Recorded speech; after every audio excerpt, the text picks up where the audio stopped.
Hello students, कैसे हैं? उम्मीद करता हूं अच्छे होंगे, बेहतर होंगे और बेहतर तरीके से स्टडी कर रहे होंगे। स्वागत है आपका गुप्ता क्लासेस के यूट्यूब चैनल पर।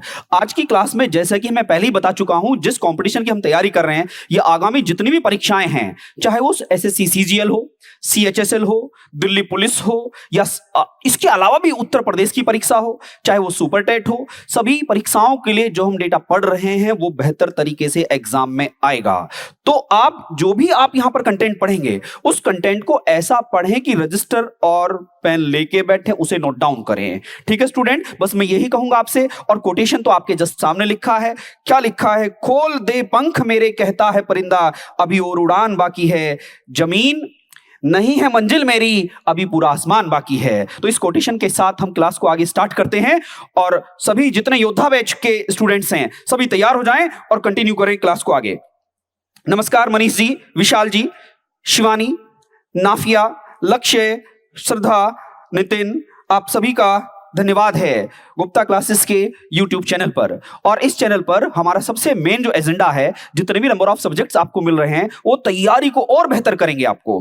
चाहे वो जीएस हो, चाहे वो मैथ हो, चाहे वो रीजनिंग हो, आने वाले टाइम पर आपको सारी क्लासेस प्रोवाइड की जाएंगी। ठीक है स्टूडेंट्स, तो अब चलते हैं टाइम वेस्ट ना करते हुए क्वेश्चन की तरफ को, और हमारा जो क्वेश्चन की यात्रा है उसे हम स्टार्ट करते हैं। जय हिंद चिराग जी, पूजा सोलंकी, कृष सोलंकी, वेल डन नितिन जी, बहुत बेहतर है कि आप सभी जुड़ रहे हैं। अब चलते हैं क्वेश्चन पर। लास्ट जो 2 वीडियो हमने एमसीक्यू की डाली हैं, और इससे पहले संविधान के स्रोत की जो वीडियो डाली हैं, उम्मीद करता हूं वो भी आपने बेहतर तरीके से पढ़ी होंगी और उसके नोट्स बनाए होंगे। देखिए, जो भी क्लास हमारी होगी, हम कंटेंट पर ध्यान देंगे। सबसे ज्यादा हमारा फोकस रहेगा कि क्वेश्चन कम हो, बट उन क्वेश्चन कम में डेटा इतना मिल जाए कि जितनी भी परीक्षाएं हैं उसमें आप बिंदास तरीके से इसको बेहतर करो। नितिन जी, साक्षी, चिराग, आकांक्षा, ओपी गुप्ता जी, नमस्कार जी, नमस्कार, एंड रितिका रावत। चलिए अब क्वेश्चन की तरफ, क्वेश्चन की यात्राओं की तरफ हम निकलते हैं। कारवां हमारा हमेशा बढ़ता रहेगा, बस लगातार आप पार्टिसिपेट करते रहिएगा। चलिए क्वेश्चन नंबर 1 की तरफ को मूव करते हैं। क्वेश्चन नंबर 1 आपकी स्क्रीन पर है, और इस क्वेश्चन को पहले पढ़िएगा, फिर हम इस पर एनालिसिस करेंगे और फिर हम इसको डिस्कशन करेंगे आपके साथ। क्वेश्चन कहता है, under which article of the Constitution can an emergency be declared in India on account of war or external aggression? युद्ध या बाहरी आक्रमण के कारण संविधान के किस अनुच्छेद के अधीन भारत में आपात स्थिति की घोषणा की जा सकती है? हे योद्धाओं, योद्धा बैच के सभी योद्धाओं, इसका जवाब दीजिएगा। आपके अनुसार इसका क्या जवाब आएगा? स्क्रीन पर आपके सवाल है और प्रयास कीजिएगा। मैं सभी के जवाब देख रहा हूं। कशिश जी, बिल्कुल। पूर्णिमा, नमस्ते भैया, सभी को नमस्ते, सभी का धन्यवाद, साधुवाद। आप इस क्वेश्चन का जवाब दीजिएगा। क्या सवाल है, क्या जवाब पूछ रहा है? एक्सप्लेनेशन की तो चिंता ही मत कीजिएगा। आपको एक्सप्लेनेशन ऐसा मिलेगा कि आप कहीं भी किसी भी चैनल को देखिएगा और फिर तुलना कर दीजिएगा, आपको खुद मालूमात हो जाएगा कि कंटेंट में कितना दम है। ठीक है, और क्वेश्चन आपको बिल्कुल डायरेक्ट कह रहा हूं, ओपन है। आप कोई भी सवाल पूछिएगा कमेंट में, मैं तुरंत जवाब दूंगा। ठीक है, क्योंकि गुप्ता क्लासेस की आप योद्धा हैं और आप लोगों को मालूम है हमें उसी बिंदास रिदम से पढ़ना है। क्वेश्चन कहीं से भी आए उसे छोड़ना नहीं है। वेल डन, आप सभी ने बहुत बेहतर जवाब दिया। साक्षी, नितिन, आकांक्षा, आर्टिकल नंबर 356। अब देखिए क्वेश्चन का जवाब सुन लीजिएगा। आप सभी थोड़ा ध्यान दीजिएगा, आप थोड़ी मिस्टेक कर रहे हैं। हे योद्धाओं, क्या लिखा है? युद्ध या बाहरी आक्रमण के कारण संविधान के किस अनुच्छेद के अधीन भारत में आपात स्थिति की घोषणा की जा सकती है? आप लोगों को मालूम होना चाहिए, हिंदुस्तान में 3 प्रकार के आपात होते हैं। पहले तो समझो, बड़ा आसान तरीके से समझते चले जाओगे। भारत में 3 प्रकार के आपात की बात की गई है, और भारत में आपात, इमरजेंसी, भारत के संविधान के भाग नंबर 18 में आती है, पार्ट नंबर 18 में आती है, और आर्टिकल नंबर 352 से 360 के अंतर्गत ये सारी प्रकार की इमरजेंसी हैं, आपात हैं। आपात का मतलब क्या है? आपात 3 प्रकार का है। फर्स्ट होता है नेशनल इमरजेंसी। नेशनल इमरजेंसी, अच्छा पहले तो यहीं पे सुनो, 3 प्रकार के आपात हैं, 3 प्रकार के इमरजेंसी हैं। तीनों प्रकार की इमरजेंसी को हमने कहां से लिया है? भारत शासन अधिनियम 1935 से। ध्यान देना स्टूडेंट्स, हर वर्ड्स पर गौर फरमाइएगा, आपको क्वेश्चन का जवाब मिलेगा। तीनों प्रकार के आपात की बात की जाए तो हमने कहां से लिया है? बोलो योद्धाओं, हमने ये सवाल लिया है भारत शासन अधिनियम 1935 से। अब आपसे कोई सवाल पूछने लगे वो तो अच्छी बात है, हमें आप ये बताओ कि भारत के अंदर राष्ट्रीय आपात के दौरान, नेशनल इमरजेंसी के दौरान मौलिक अधिकारों का क्या किया जा सकता है? निलंबन किया जा सकता है। Fundamental rights can be suspend in only case of national emergency taken from Germany. वापस याद रखिएगा, राष्ट्रीय आपात के दौरान हम मौलिक अधिकारों को निलंबित कर सकते हैं। सबसे पहले आर्टिकल नंबर 19 में लिखे हुए हमारे अधिकार समाप्त किए जाएंगे। ऐसा हमने जर्मनी से लिया है। बट अगर आपसे कोई सवाल पूछे, तीनों प्रकार के आपात कहां से लिए? भारत शासन अधिनियम 1935 से।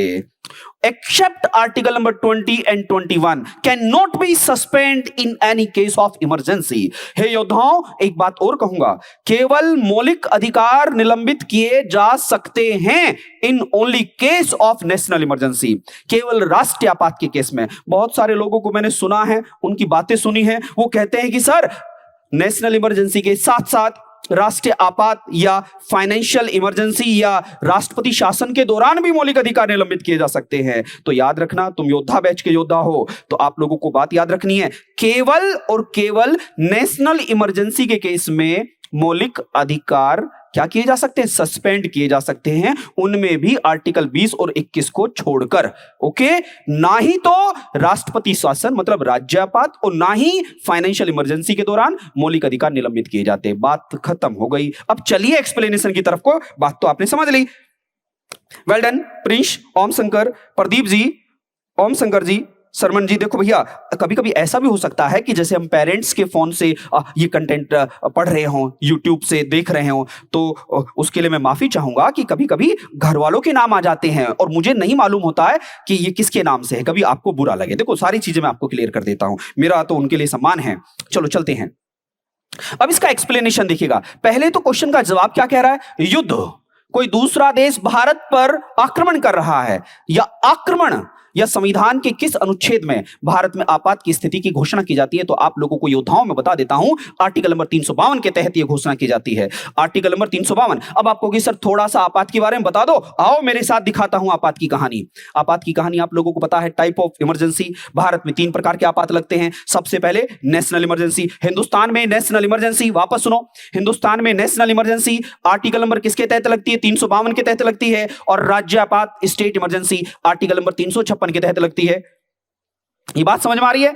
And financial emergency under article 360 के लगती है। वित्तीय आपात हिंदुस्तान में आज तक नहीं लगा है। अगर आपसे कोई सवाल पूछता है भारत में कौन सा आपात आज तक नहीं लगा है, तो आपका जवाब होगा, हे योद्धाओं, योद्धा बैच के योद्धाओं सुनो, हिंदुस्तान में फाइनेंशियल इमरजेंसी आज तक नहीं लगी है और भारत में नेशनल इमरजेंसी आज तक 3 बार लगी है और भारत में स्टेट इमरजेंसी 100 से ज्यादा बार लगी है और सबसे ज्यादा राज्य आपात कहां पर लगा है? हे योद्धाओं बैच बताओ, सबसे ज्यादा राष्ट्रपति शासन या जिसको आप बोलते हो स्टेट इमरजेंसी कहां लगी है? उत्तर प्रदेश में लगी है 10 बार। और सबसे पहले कहां लगी है? पंजाब में लगी है। वर्तमान में कहां है? जम्मू कश्मीर में है। तो ये छोटी छोटी बातें हैं जो बड़े काम की हैं, नोट डाउन करते रहना इनको।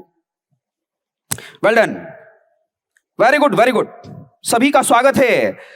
अब भारत में आप लोगों को बता दिया मैंने कितने प्रकार के आपात लगते हैं। 3 प्रकार के आपात लगते हैं। First emergency national emergency, second emergency state emergency, third emergency financial emergency. आज तक हिंदुस्तान में फाइनेंशियल इमरजेंसी नहीं लागू हुई है और आज तक हिंदुस्तान में राष्ट्रीय आपात 3 बार लगे हैं, फर्स्ट, सेकंड और थर्ड।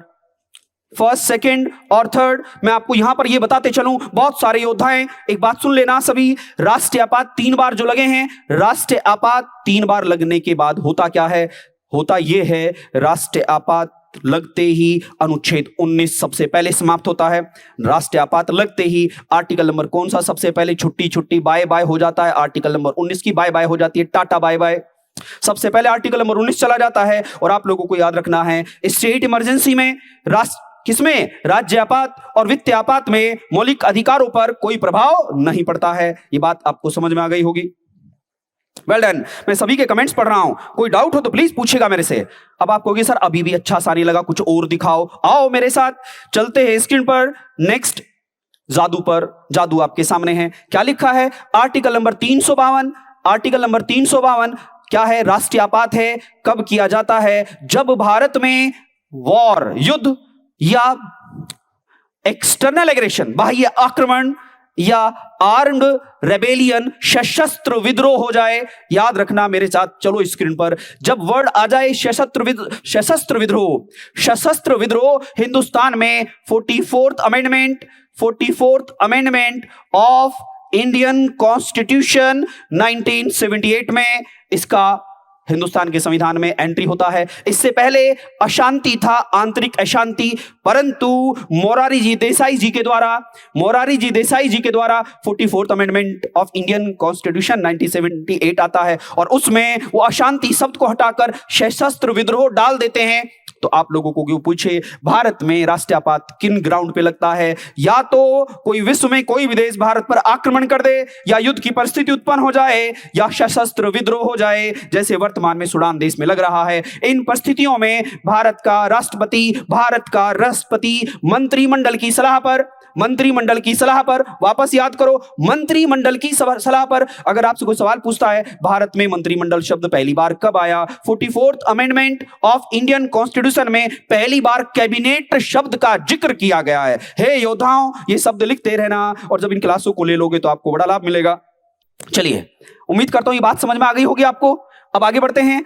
आर्टिकल नंबर 356 को क्या कहते हैं? स्टेट इमरजेंसी कहते हैं। क्या कहते हैं? स्टेट इमरजेंसी कहते हैं। आपसे कहा आर्टिकल नंबर 352, बस अभी सुनिएगा, सुनने से भी आपका काम हो जाएगा। कमेंट तो मैं पढ़ूंगा ही, आपके डाउट तो मैं छोड़ूंगा ही नहीं, ये आप तनाव मत लीजिएगा। Article number 356 state emergency. देखो, पहले तो एक बात याद रखना, भारत में राष्ट्रपति शासन नाम का कोई जिक्र नहीं है। पहले तो ये समझ के चलो, प्रेसिडेंट रूल का कोई जिक्र ही नहीं है। केवल और केवल क्या जिक्र है? स्टेट इमरजेंसी कब लगाई जाती है? Proclaimed on the ground that constitutional, ध्यान देना यही शब्द लिखा है, बस ये वाला शब्द। जब भारत में क्या लग जाए? कॉन्स्टिट्यूशनल मशीनरी फेल हो जाए, जब किसी राज्य में संवैधानिक विफलता हो जाए तो तब कौन से आर्टिकल के तहत आपात लगता है?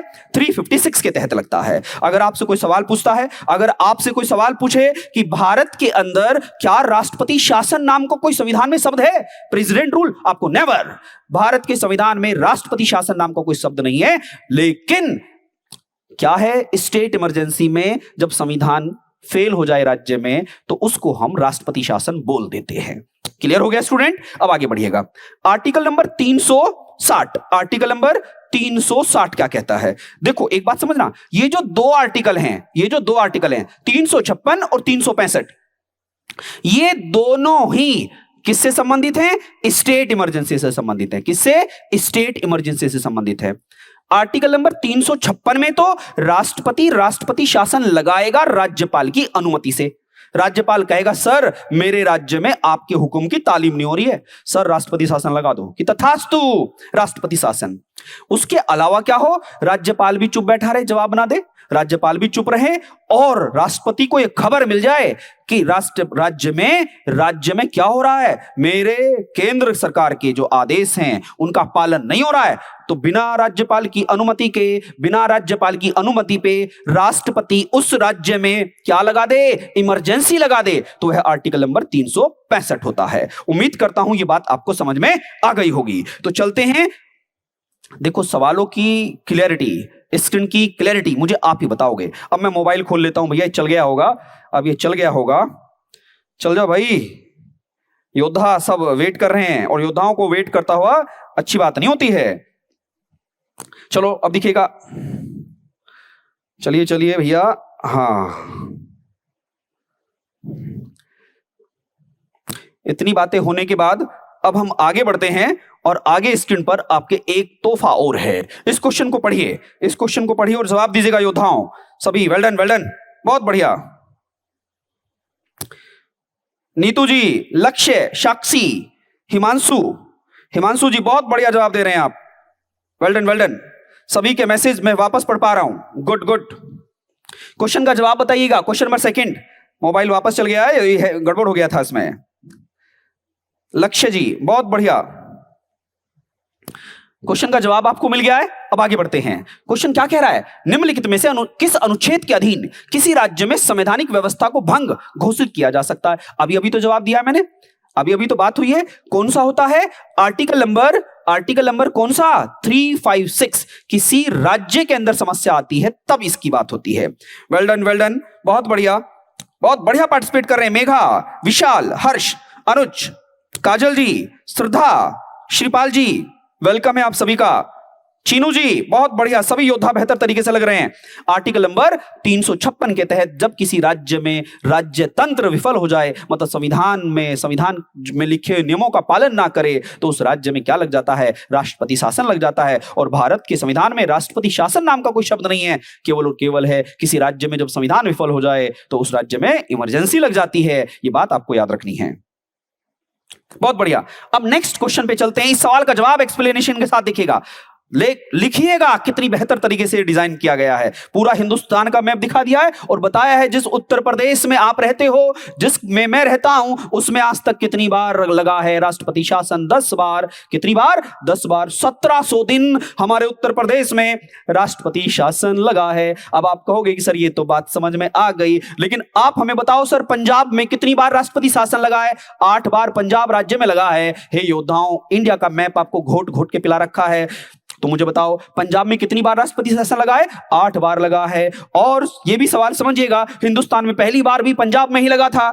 ये भी बात आपको समझ गए। अगर आपसे कोई सवाल पूछता राजस्थान में कितनी बार लगा है, तो राजस्थान में 4 बार लगा है। अगर आपसे कोई सवाल पूछे गुजरात में कितनी बार लगा है, सर 5 बार लगा है। और सर कर्नाटक में कितनी बार लगा है, सर 4 बार लगा है। अब आप कहोगे कि सर इतनी सारी बातें हैं, हम कैसे पढ़ लें? तनाव क्यों ले रहे हो? तनाव मत लो, बस 2 बातें याद रखना। हिंदुस्तान में सबसे ज्यादा बार राष्ट्रपति शासन कहां लगा है? तो आप कहोगे sir Uttar Pradesh. Article number किसके तहत राष्ट्रपति शासन लगता है? आर्टिकल नंबर 356 के तहत राष्ट्रपति शासन लगता है। आप कहोगे कि ठीक है सर, ये तो बात समझ में आ गई, लेकिन कुछ और दिखा दो, ये तो हम लिख ही लेंगे। लो सुनो, आगे चलते हैं, ये आपकी समस्या का भी हम समाधान कर देते हैं। नीचे आप देखिएगा इस स्क्रीन पर आपको ये सारी बातें दिखेंगी, क्योंकि डेटा में कोई कंजूसी नहीं की जाएगी। योद्धाओं, अगर इस टाइम को आप यहां लगा रहे हो तो आपकी टाइम को वेस्ट नहीं किया जाएगा। आप इन्वेस्ट कर रहे हो और इन्वेस्ट के बदले आपको रिजल्ट मिलेगा, बस ये ध्यान दीजिएगा। क्योंकि घूमने नहीं जा रहे हो, बैठ के पढ़ रहे हो, मन में तकलीफ भी है, लेकिन मैं गारंटी दे रहा हूं जो इस समय का सदुपयोग करेगा वो 100% सफल होगा। अब देखिएगा, महाराष्ट्र, जम्मू कश्मीर, झारखंड, आंध्र प्रदेश, हरियाणा, गोवा और त्रिपुरा में कितनी बार राष्ट्रपति शासन लगा है? 3 बार। हिमाचल प्रदेश, उत्तराखंड और अरुणाचल प्रदेश में 2 बार। दिल्ली, मिजोरम में 1 बार राष्ट्रपति शासन लगा है। कोई पूछ ले, कितना भी गहन बड़ा एग्जाम आ जाए, तो अब आप योद्धा ऐसे हो कि कहीं विफल नहीं होने वाले। लक्ष्य हो गया था सर, प्लीज रिपीट। ओके लक्ष्य जी, धन्यवाद। बफरिंग तो नहीं हो रही भैया? बफरिंग नहीं हो रही है तो बफरिंग का इलाज हम नीचे से कराएंगे। थोड़ा सा इंटरनेट में दिक्कत हो रही होगी, लेकिन आने वाले टाइम पर इंटरनेट भी बेहतर हो जाएगा। चलिए नेक्स्ट क्वेश्चन की तरफ को मूव करते हैं। भैया नीचे बैठने वाले नेट अगर चल रहे हो तो सारंग सर देख लेना प्लीज। अब देखो, आप ये समझिएगा, आपसे कोई सवाल पूछ ले कि ये तो बात हो गई कि जो आपने बताया, लेकिन आपसे कोई सवाल पूछे भारत में राष्ट्रपति शासन सबसे ज्यादा बार, ऐसी कौन थी प्रधानमंत्री जिसने भारत में सबसे ज्यादा बार राष्ट्रपति शासन लगाया है? तो आप लोगों को याद रखना है भारत में सबसे ज्यादा बार राष्ट्रपति शासन लगाने वाली महिला कौन थी। तो आप लोगों को पता होना चाहिए, इंदिरा गांधी। इंदिरा गांधी जी के समय काल में 51 बार राष्ट्रपति शासन लगा। देखो रिकॉर्ड तोड़ दिया है। कितनी बार? 51 टाइम्स। 51 बार राष्ट्रपति शासन लगा है, 51 टाइम्स। आप कहोगे ऐसे कौन से प्रधानमंत्री थे जिसके समय काल में 1 बार भी राष्ट्रपति शासन नहीं लगा है? के गुजराल साहब, इंद्र कुमार गुजराल साहब के समय काल में 1 बार भी राष्ट्रपति शासन हमारे हिंदुस्तान पे नहीं लगा है। हे योद्धाओं, ये बात समझ में आ जाना। हो गया सर, प्लीज रिपीट। धन्यवाद। बहुत बढ़िया। चीनू जी, सानिया जी, हिमांशु जी, लक्ष्य, आप सभी योद्धा हैं और योद्धाओं की भूमिका में आप बैठे हैं और युद्ध कला में आप निपुणता धारण करने के लिए तो सामने बैठे हो, ठीक है, और आप मेरे पे विश्वास जता रहे हो। सबसे बड़ी बात यह है, अगर आपसे कोई सवाल पूछता है भारत में सबसे ज्यादा बार किसके समय काल में राष्ट्रपति शासन लगा है, तो आप कहोगे सर इंदिरा गांधी। कौन ऐसा है जिसके समय काल में 1 बार भी हिंदुस्तान में राष्ट्रपति शासन किसी राज्य में नहीं लगा है? वो इंद्र कुमार गुजराल हैं। नरेंद्र मोदी जी के शासनकाल में अब तक 9 वर्ष में कितनी बार राष्ट्रपति शासन लगा है हमारे देश में? 10 बार लगा है। ये सवाल अभी उत्तर प्रदेश परीक्षा में पूछा गया था पीसीएस में कि अभी तक हिंदुस्तान में प्रधानमंत्री मोदी जी के नेतृत्व में कितनी बार राष्ट्रपति शासन लगा है, तो 10 बार लगा है। चलिए, अभी भी अगर आप ये बात समझ में आ गई। अब नेक्स्ट क्वेश्चन की तरफ को चलते हैं।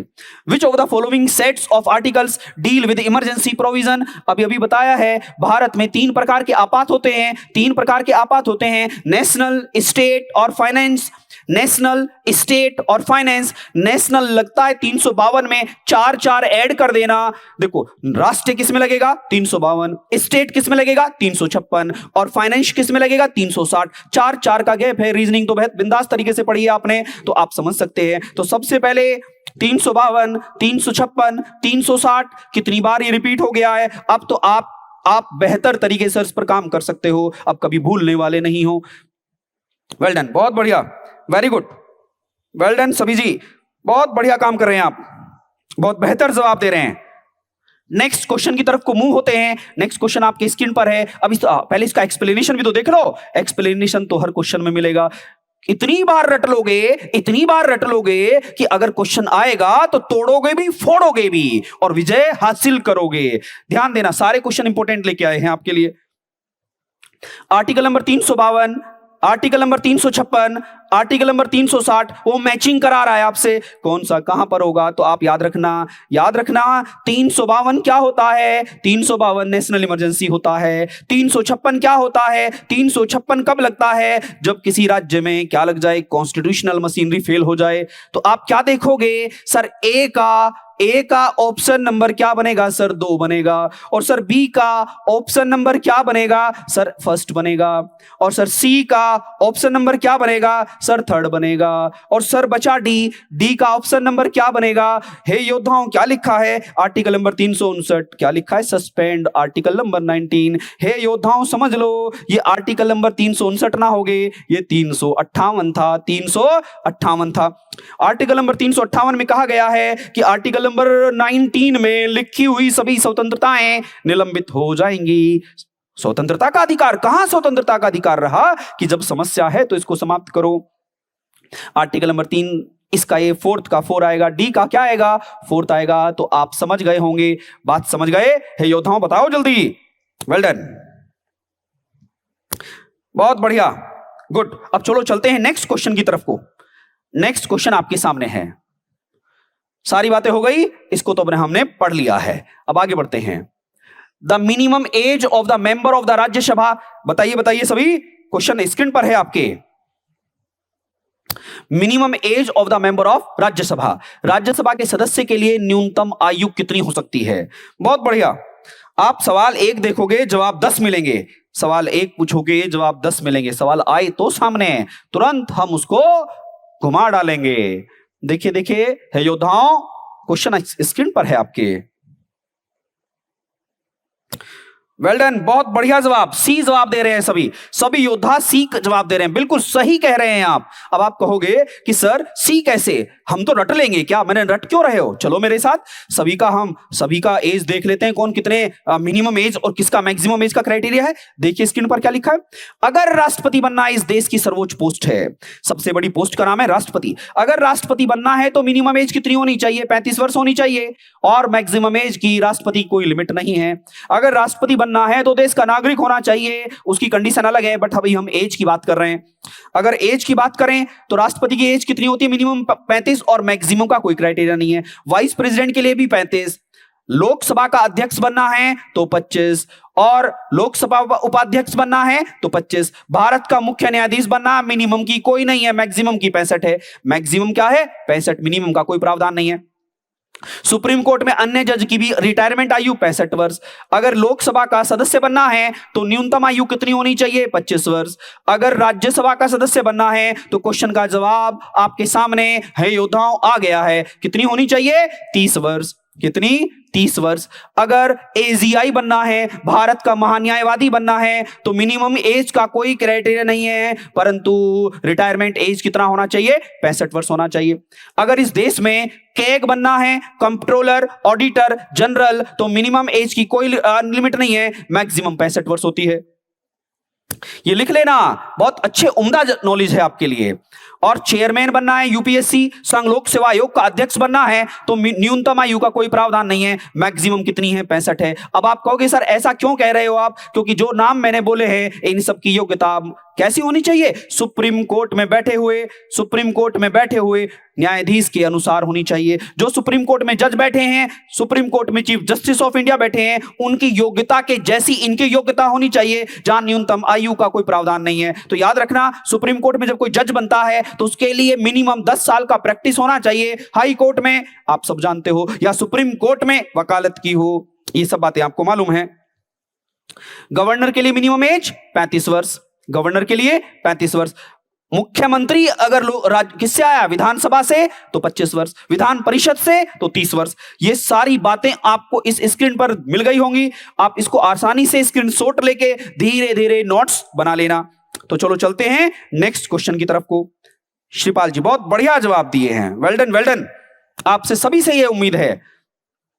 अब कहने लगे गांव का प्रधान बनना है जी, आप ये बताओ सर गांव का प्रधान बनने के लिए कितनी आयु चाहिए। बस डायरेक्ट गुस्सा आ गया, सर प्रधान ही बनूंगा। ले भैया, अगर गांव का प्रधान बनना है तो 21 वर्ष, गांव का प्रधान बनना है तो 21 वर्ष। किसके लिए है, पंचायत और म्युनिसिपैलिटी। पंचायत का मतलब ग्राम पंचायत, खंड पंचायत, जिला पंचायत, और म्युनिसिपैलिटी का मतलब आप समझ गए होंगे, नगर पंचायत, नगर पालिका, नगर निगम। इसमें जाना है तो न्यूनतम आयु 21 वर्ष। पार्षद, सभासद, मेयर, या गांव में जिला पंचायत अध्यक्ष किसका बनता है, जिले का बनता है, ब्लॉक का प्रमुख और गांव का प्रधान। इनके लिए न्यूनतम आयु कितनी होनी चाहिए, 21 वर्ष। जब हम नॉलेज लेने के लिए बैठे हैं तो हम छोड़ेंगे कहां, जब तक छोड़ेंगे नहीं, जब तक नहीं छोड़ेंगे, जब तक तोड़ेंगे नहीं। ओके कॉम्पिटिटर, चलिए योद्धाओं, प्रधान बनना है तो कितना होना चाहिए, आपके सामने है, वेल डन। लोकसभा का सांसद बनना है या विधानसभा का, लोकसभा या विधानसभा तो 25 वर्ष। अगर राज्यसभा या विधान परिषद 30 वर्ष। प्रेसिडेंट, वाइस प्रेसिडेंट, राज्यपाल 35 वर्ष। और अगर कह रहा है सर हमें नहीं बनना कुछ भी, हमें तो वोट देना है सर, वोट कितने के लिए होगी, 18 वर्ष के लिए वोट का प्रावधान है। और कोई भी बच्चा अगर 14 साल से छोटा है तो वो फैक्ट्री वगैरह में कार्य नहीं कर सकता। 14 साल से छोटा है, 14 से ऊपर है तो फैक्ट्री में कार्य कर सकता है। कितनी अच्छी बात लिखी है आपके सामने, सारी बात क्लियर हो गई। भविष्य में अब कभी भी कोई जानकारी ऐसी आएगी तो आप भूतनाथ बना दोगे, क्योंकि योद्धा बैच के योद्धा हो आप।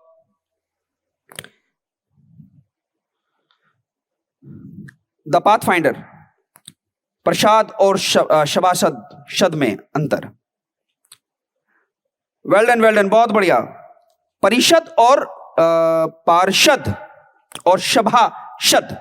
अब देखो कोई सवाल मेरे से पूछ रहे हैं, सर एक पार्षद होता है और एक सभासद होता है, सर इसमें अंतर क्या है। बस उतना ही अंतर है जैसे नगर निगम और नगर पालिका में अंतर होता है। नगर निगम और नगर पालिका में जो अंतर होता है, नगर निगम और नगर पालिका में कहां इसको सभासद, कहीं इसको पार्षद कहा जाएगा, सदस्यों को। बस इतना अंतर आप अभी के लिए समझिएगा। चलो आगे बढ़ते हैं। स्क्रीन पर आपके सामने है, A money bill passed by the Lok Sabha is deemed to have been passed by the Rajya Sabha also when no action is taken by the upper house within। लोक सभा द्वारा पारित धन विधेयक राज्य सभा द्वारा भी पारित मान लिया जाता है यदि उच्च सदन उस पर किसी समय कार्य में समाधान न कर सके। बोलो बोलो हे योद्धाओं, हे योद्धा बैच के योद्धाओं, जवाब दीजिए। स्क्रीन पर आपके सामने सवाल है, स्क्रीन पर सवाल है, जवाब देने का प्रयास कीजिएगा। बहुत बढ़िया, well done, good, keep it up. महिमा जी, अक्षित जी, मैं सभी के जवाब देख रहा हूं।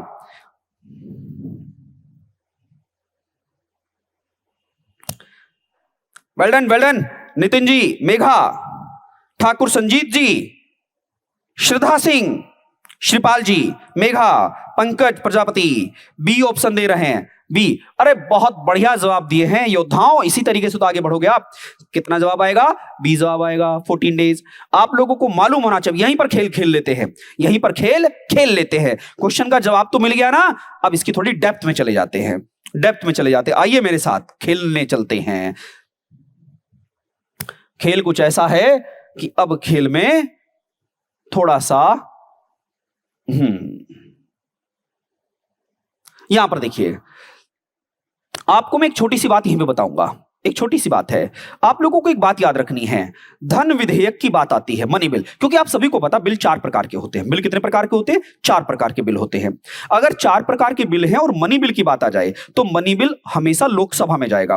राज्यसभा की शक्ति मनी बिल के केस में बॉडी न्यूनतम होती है, नगण्य होती है। वो केवल और केवल मनी बिल को 14 दिन तक के लिए होल्ड रख सकती है, अन्यथा इसके अलावा कुछ नहीं। ठीक है कॉम्पिटिटर।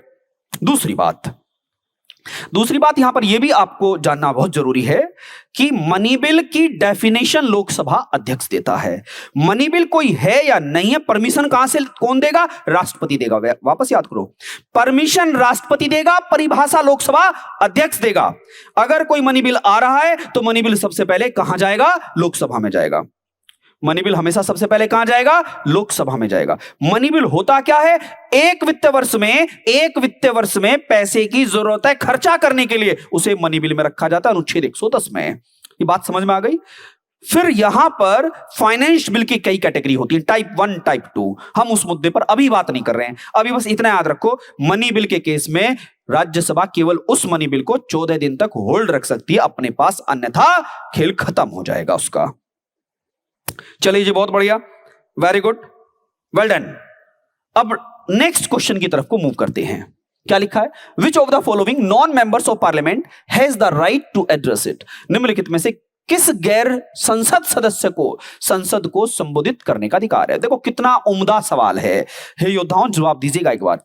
यह सवाल कह रहा है इनमें से एक ऐसा व्यक्ति है जो सांसद नहीं है, ना तो वो लोकसभा का है ना वो राज्यसभा का है, ना तो लोकसभा का है ना राज्यसभा का है, परंतु वह संसद में जा सकता है, संसद में जा सकता है और बात कर सकता है, डिबेट कर सकता, बहस कर सकता है। तो कौन है वो? ऐसा कौन है? मैं हूं या आप हैं? ना मैं हूं ना आप हैं, कोई तो है। कौन है? इसमें बताओ जवाब। बोल दो भैया, बोल दो। इनमें से कौन है वो योद्धा जो कहां जा सकता है? संसद में जा सकता है, परंतु वह संसद का सदस्य नहीं है, बहुत बढ़िया जवाब दे रहे हैं काजल जी, नितिन जी, हिमांशु जी, महिमा जी। अक्षित जी थोड़ा गड़बड़ हो गया भैया, है ना? ठाकुर साहब, तनु जी, ओम शंकर जी, मेघा रानी जी, शिवपाल यादव जी, देखो कितनी बढ़िया बात है। निम्नलिखित में से किस देखो क्या लिखा, गैर संसद सदस्य को संसद को संबोधित करने का अधिकार है? बोल दो भैया, बोल दो। वो कौन है? वो एजीआई है। वो कौन है? एजीआई है। इनमें से किसी को अधिकार नहीं है, केवल एजीआई को है, attorney general of India, highest law officer of India, Bharat सरकार का वकील संसद में जा सकता है, बहस कर सकता है, डिबेट कर सकता है, परंतु वहां वोट नहीं दे सकता। भारत का महान्यायवादी कौन है सर? एक बार दिखा तो दो, ये लिख तो दिया, एक बार थोड़ा सा सर चर्चा भी कर लो। आओ चर्चा में चलते हैं, चर्चा आपके सामने है। क्या लिखा है? भारत का महान्यायवादी कौन है भाई? तो क्या काम करता है? तो क्या कह रहा है? भारत सरकार को मैं एडवाइस देता हूं क्योंकि मैं भारत सरकार का वकील हूं। ठीक है, अच्छी बात है। दूसरा क्या कह रहा है? मैं भारत में perform legal duties assigned by the president, मैं राष्ट्रपति के द्वारा, जो राष्ट्रपति मुझे कार्य कर देते हैं, मैं उस कार्य को करता हूं, मैं तो राष्ट्रपति के अधीन हूं। आगे क्या लिखा है? Appear on behalf of the government in all case in supreme court and high court. वो कहता है सरकार के फेवर में जब सरकार पर कोई आरोप लगाएगा तो मैं सरकार के मुकदमे लड़ता हूं, मैं जाता हाई कोर्ट हूं, मैं जाता सुप्रीम कोर्ट हूं। आगे क्या लिखा है? Represent government under article number 143, power of president to consult supreme court. Bharat के राष्ट्रपति को यह अधिकार है सर्वोच्च न्यायालय से कंसल्ट कर सकता है आर्टिकल नंबर 143 के तहत। Discharge function conferred by the constitution और लॉ। बहुत सारी बातें हैं। अब इस अटॉर्नी जनरल ऑफ इंडिया के क्या क्या अधिकार हैं? देखो कितनी बढ़िया बढ़िया बात लिखी है। देखो इस सवाल का जवाब यहां से मिल गया है। Right to speak and take part in the proceeding of both house of parliament and joint sitting any committee of parliament of which she may be named a member। कितनी बढ़िया बात है। वो संसद का सदस्य नहीं है परंतु संसद के दोनों सदनों में बैठ सकता है, समितियों में भी जा सकता है, पब्लिक अकाउंट कमेटी, लोक लेखा समिति। देखो देखो कितनी बढ़िया बात है। सवाल का जवाब मिल गया है। इसकी लिमिटेशन क्या क्या नहीं कर सकता? ये वोट नहीं दे सकता, no right to vote in house proceeding committee. बात क्लियर होगा? इसे कौन हटा सकता है? जिसने बनाया वही हटा सकता है, राष्ट्रपति ने इसको बनाया, आर्टिकल नंबर 76 में आता है। भारत का महान्यायवादी आर्टिकल नंबर 76 में आता है, ये बात याद रखना है। इसका वेतन कितना होता है, तो आप कहोगे सर फिक्स नहीं है, राष्ट्रपति प्रसाद जितना दे दे उतना ये ग्रहण कर लेता है, राष्ट्रपति के प्रसाद पर्यंत ये रहता है। आप कहोगे सर कार्यकाल कितना होता है, भैया माफ करना, राष्ट्रपति जब कह दे कल से मत आना तो कल से इसकी छुट्टी हो जाएगी, फिक्स टर्म टेन्योर नहीं है। आगे क्या लिखा है, no ground of removal of procedure mentioned in the constitution, Bharat के संविधान में इसको हटाने की कोई प्रक्रिया नहीं है, बट ये कहा गया है जब से राष्ट्रपति कहते छुट्टी तेरी टाटा बाय बाय, तो टाटा बाय बाय हो जाती है। बस इतनी बात याद रखना है। बहुत बढ़िया। चलिए अब आपको सर अभी भी अच्छा सा नहीं लगा, मैंने कहा लो भैया अच्छा सा क्यों नहीं लगेगा, जब तक हम खड़े हैं तब तक टेंशन क्या है कि सर हिंदुस्तान में पहले एजीआई कौन थे, एमसीसी तलवाड़। हिंदुस्तान में पहले एजीआई कौन थे, एमसीसी तलवाड़। ये हिंदुस्तान के पहले महान्यायवादी थे। तो वर्तमान में आर वेंकटरमानी इस हिंदुस्तान के 16वें कौन हैं एजीआई, भारत के 16वें एजीआई कौन हैं, आर वेंकटरमानी। सन 2022 से वर्तमान तक अभी कार्य कर रहे हैं, ये भारत के 16वें एजीआई हैं। देश के पहले AGI attorney general of India, Bharat के पहले सरकारी वकील कौन थे, एमसीसी तलवाड़। बहुत बढ़िया जवाब दे रहे हैं, well done well done. Sir what is CAG, Shripal ji CAG कौन होता है, भारत सरकार का सीए होता है, सीए चार्टर्ड अकाउंटेंट। और एजीआई कौन होता है, भारत का वकील होता है। तो अभी इतना ही समझिए, कैग पर भी सवाल आएगा। बहुत बढ़िया सवाल जवाब दे रहे हैं आप, गुड गुड वेल डन।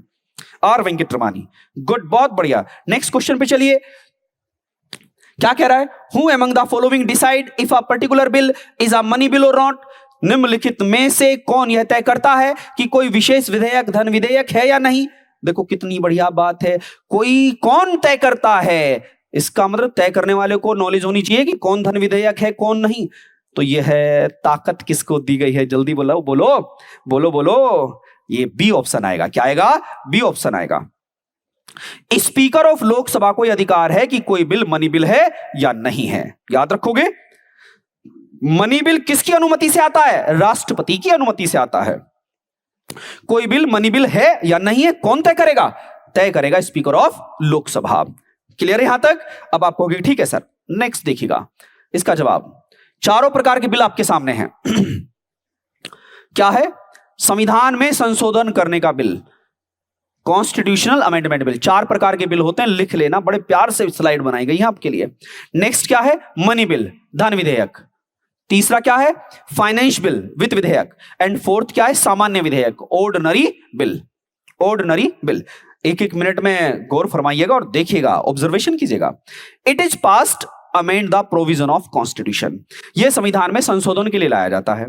जैसे पहले भारत में वोट देने की आयु कितनी थी, 21 वर्ष, और फिर उसे घटा के कर दिया 18 वर्ष। तो संविधान में चेंज किया ना, तो ऐसा काम करने के लिए संविधान संशोधन बिल लाया जाता है। मनी बिल का मतलब है, ध्यान दीजिएगा, money bill deals with the money matter, पैसे के मैटर पर जो डील करे उसे मनी बिल कहते हैं। फाइनेंस बिल क्या कहते हैं, finance bill consist of money and non money matter. इसका मतलब क्या हुआ, इसका मतलब यह हुआ फाइनेंस बिल के अंतर्गत मनी बिल भी आता है और मनी के अलावा जो मैटर है पैसे के संबंधित वो भी आता है। बात समझ गई, अभी इतनी बात याद रखना। नेक्स्ट क्या है, ऑर्डिनरी बिल। ऑर्डिनरी बिल का मतलब होता है भैया, क्या कह रहा है, matter which are not covered under money bill, finance bill and constitutional amendment bill. वो सभी सामान्य बातें जो ना तो मनी बिल में आई, ना फाइनेंस बिल में जिसकी चर्चा हुई, और ना संविधान संशोधन विधेयक में जिसकी चर्चा हुई, उन सभी विधेयकों को ऑर्डिनरी बिल कहते हैं। बात समझ में आ गई, बहुत बढ़िया, वेल डन, गुड गुड। नमस्कार सर, नमस्ते सर, बहुत बढ़िया। चलिए अब नेक्स्ट क्वेश्चन की तरफ को मूव करते हैं। क्वेश्चन क्या कहता है, for which period the finance commission is formed, वित्त आयोग का गठन कितनी अवधि के लिए होता है। तो आप लोगों को याद रखना है, वित्त आयोग का गठन 5 वर्ष के लिए होता है। कितने वर्ष के लिए होता है, 5 वर्ष के लिए होता है। फाइनेंस कमीशन का गठन कितने वर्ष के लिए होता है, 5 वर्ष के लिए होता है। आपके सामने स्क्रीन पर जवाब है, तो आप आसानी से इसको देख सकते हैं।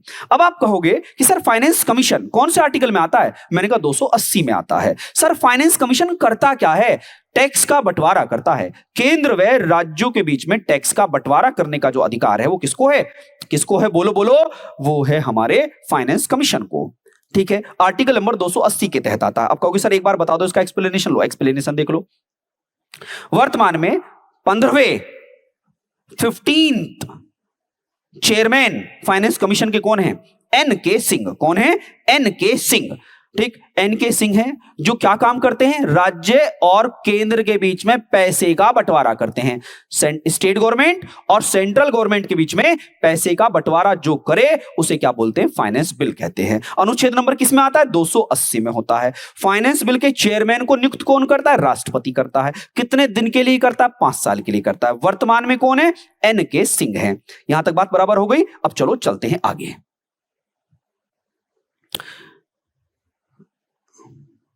क्या लिखा है?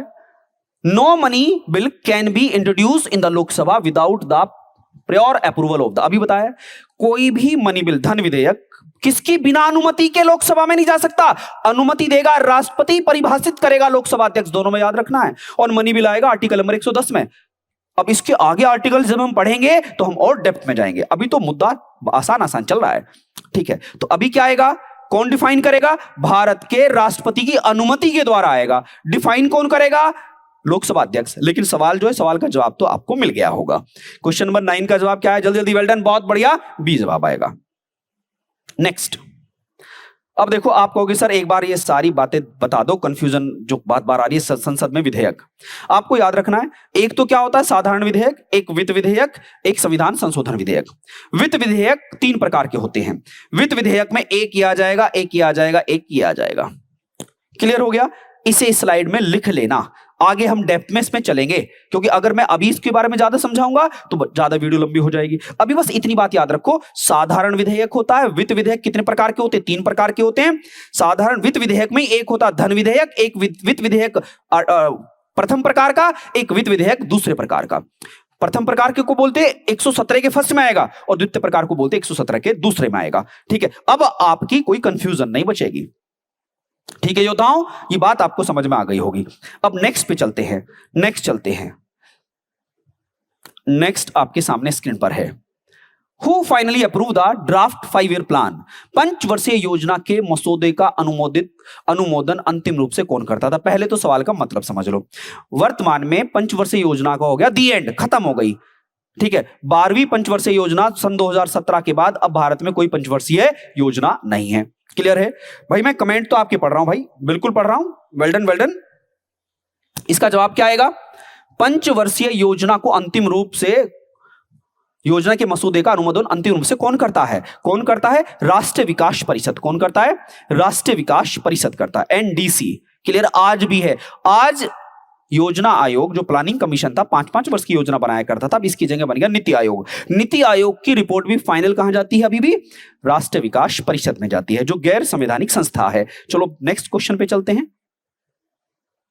नेक्स्ट क्वेश्चन आपके सामने है।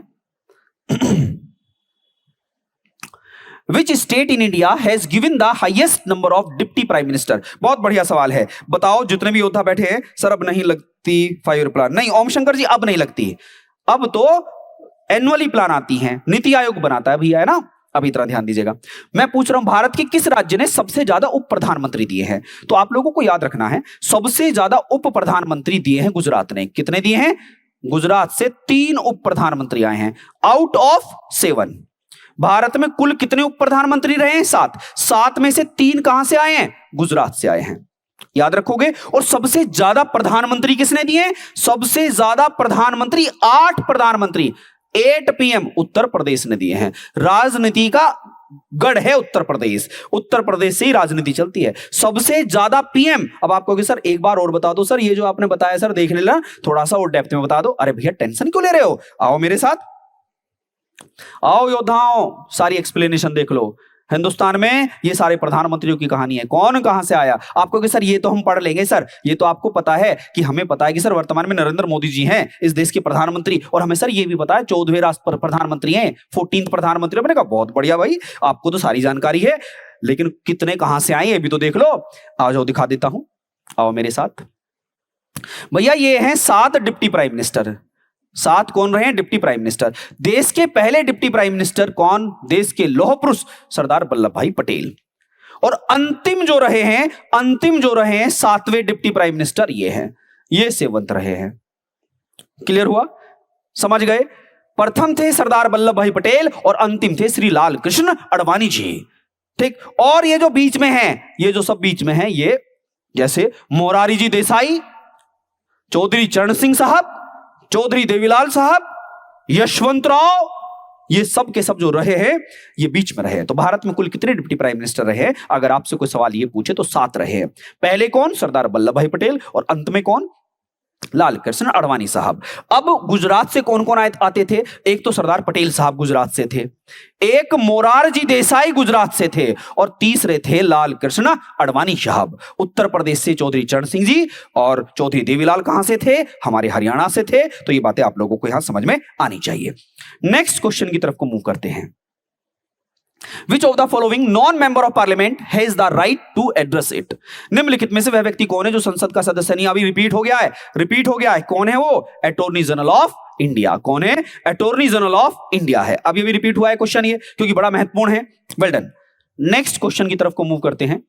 आपके सामने है, Rajya Sabha enjoy more power than the Lok Sabha. देखो आप सभी को पता है जनरली हमारे यहां पर क्या कहा जाता है, राज्यसभा को अपर हाउस कहते हैं, लोकसभा को लोअर हाउस कहते हैं, ये जानते हो। लेकिन आपको एक बात याद रखनी है, जनरली लोकसभा शक्तिशाली होती है राज्यसभा से, लोकसभा शक्तिशाली होती है राज्यसभा से। ये बात आप लोगों को समझ में आनी चाहिए। इसी के साथ एक बात और बता देता हूं मैं आपको। क्या बता देता हूं?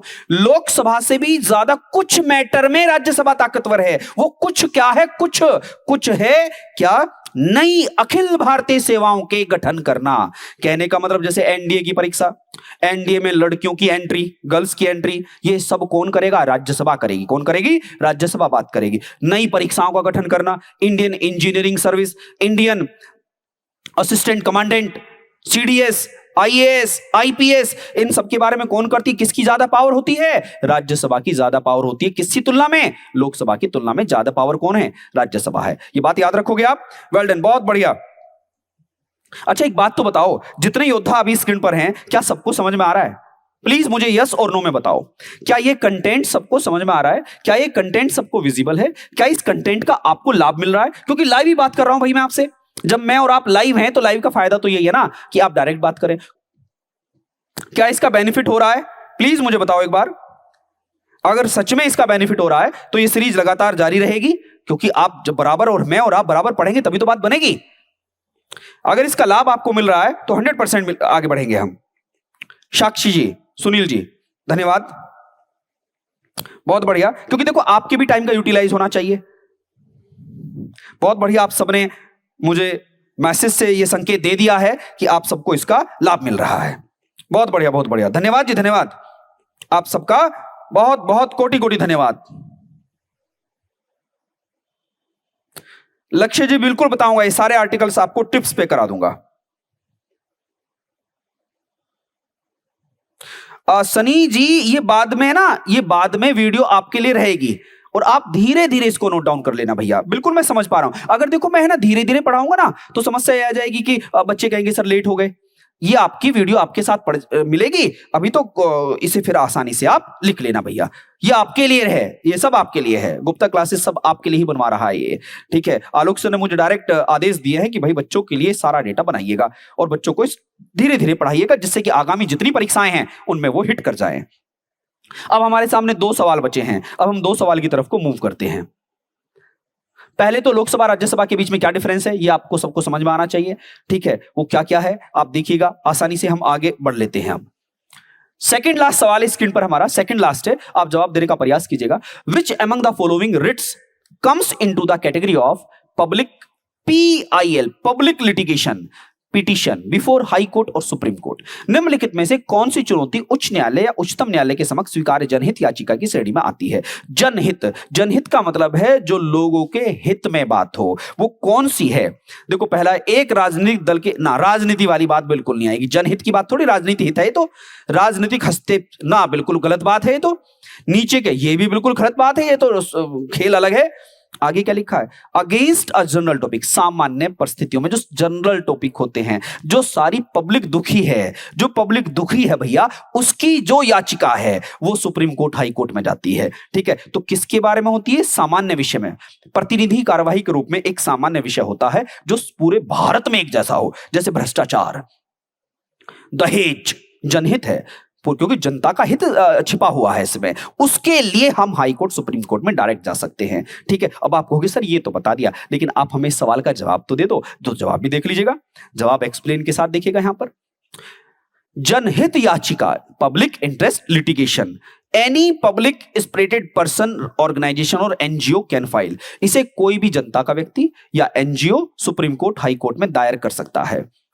सुप्रीम कोर्ट में जाएगी आर्टिकल 32 के तहत, हाई कोर्ट में जाएगी आर्टिकल 226 के तहत। क्या होनी चाहिए? जनता के हित की बात होनी चाहिए, तभी मुकदमा सुना जाएगा। और यूज्ड लार्जली इन्वायरमेंट प्रोटेक्शन, सबसे ज्यादा क्या पर्यावरण के बारे में आई है, महिलाओं के बारे में आई है, ठीक है, या समाज के लिए आई है, सुरक्षा के लिए आई है। आज तक जो पब्लिक इंटरेस्ट लिटिगेशन जनहित याचिका दायर की गई है उससे संबंधित ये बात हो गई। नेक्स्ट और लास्ट सवाल पे चलते हैं, नेक्स्ट और लास्ट सवाल पे चलते हैं। आज की क्लास का ये लास्ट सवाल है। क्या लिखा है? Which of the following category of citizen of the prescribed age may be registered as a voter. अब देखिएगा, भारत में हम किसको वोटर के तौर पर रजिस्टर्ड कर सकते हैं, उसमें क्या योग्यता होनी चाहिए।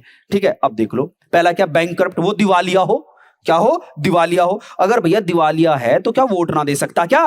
अरे भैया, अगर बैंक का लोन नहीं दे पा रहा है, दिवालिया हो गया, तो क्या वो राजनीति में हिस्सा नहीं ले सकता? ले सकता भैया, वोट तो दे ही सकता है। सेकंड क्या है? कन्विक्टेड फॉर सर्टेन क्राइम्स और करप्शन, किसी अपराध या भ्रष्टाचार में दोषित हो गया हो। करप्शन तो दुनिया कर रही है खड़े होकर चौराहे पर, क्या वो वोट नहीं दे सकते? वोट दे सकते हैं भैया। आगे क्या लिखा है? नॉन रेजिडेंट सिटीजन्स, अनिवासी नागरिक, जो भारत में निवास नहीं कर रहा है, अनिवासी नागरिक है, भैया ये वोट नहीं देगा, इसका तो भारत की राजनीति से मतलब ही खत्म हो गया, ये नहीं दे सकता। सवाल का जवाब आपको ये मिल गया। मुझे बताओ, क्या इसमें कोई डाउट है? देखो, सबने पढ़ा है और मन से आपने पार्टिसिपेट किया है। रिपीटेड क्वेश्चन, सर रिपीट कर दीजिएगा, रिपीटेड क्वेश्चन प्लीज। लक्ष्य, मैं सवाल पूछ रहा हूं, ऐसा कौन है which of the following category of the citizen of the prescribed age may be registered as a voter. निर्धारित आयु वाले नागरिक, देखो निर्धारित आयु का मतलब जो 18 साल का है वो निर्धारित आयु हो गई।